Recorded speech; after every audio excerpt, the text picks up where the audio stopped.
Hello everybody, this is Jack from Jack's Clean Photography. Doing an unboxing for you today. Got a new camera. Want to unbox it, show you guys, and explain why I got it.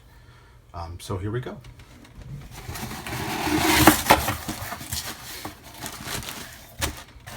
As you can see here, it is a Nikon 1 with a memory card. It takes the ultra micro SD, very tiny micro SD card. I was hoping for an SD card. Go with some other cards that I have, but that's okay.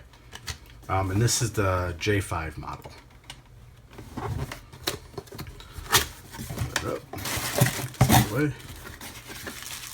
Got bubble wrap. And then you have the user manual here.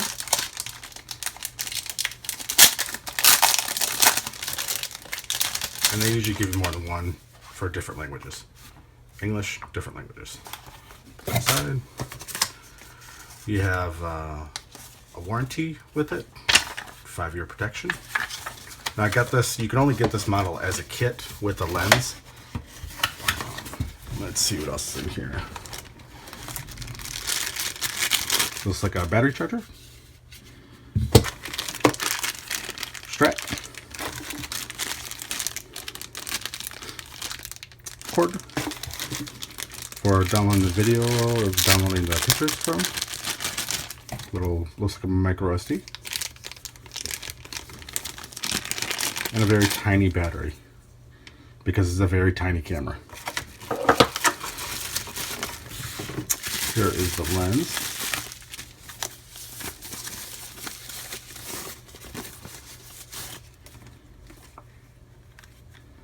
This is a 10 to 30 millimeter, which is equivalent, I believe, for 24 to 70, I believe. Here is the body.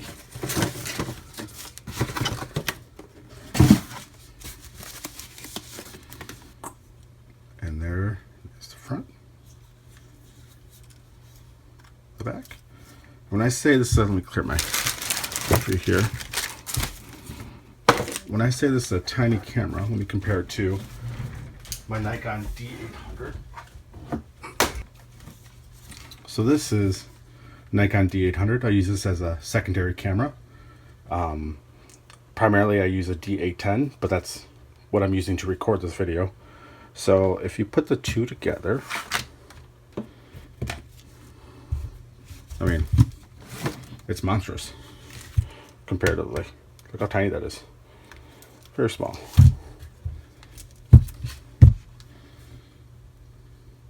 Very tiny. Alright, let's put the D800 away. Alright, let's stick the battery in.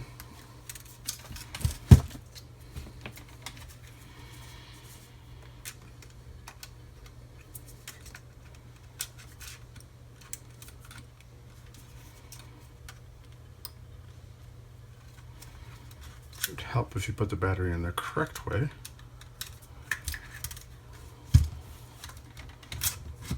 There you go. You see the little orange lock that comes out.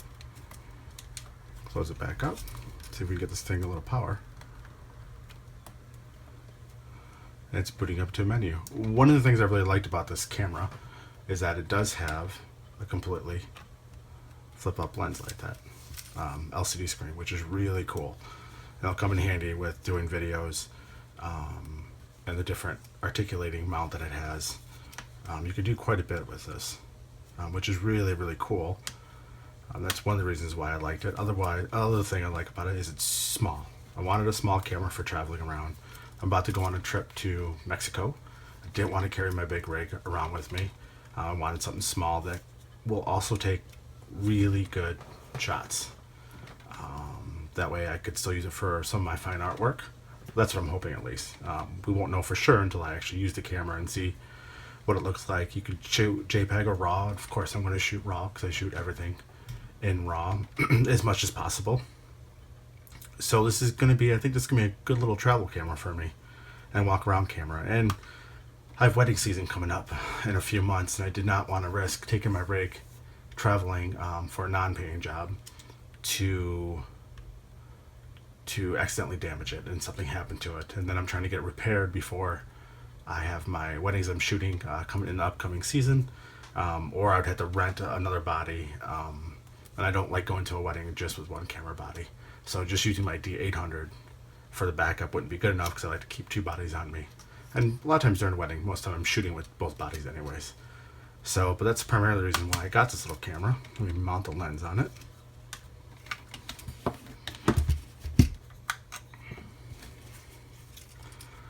Alright, line up the dots. There's my dots. There it goes.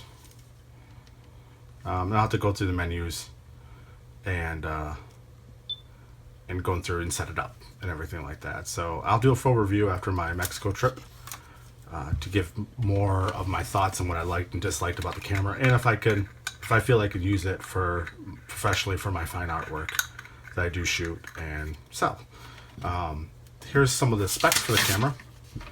It is 20 megapixel. It's a CX sensor format, where my D800 D810 is considered an FX. And then they have the crop sensor, which FX is closest to 35 millimeter as you can get. DX is a crop sensor. This is CX, which is even a smaller sensor.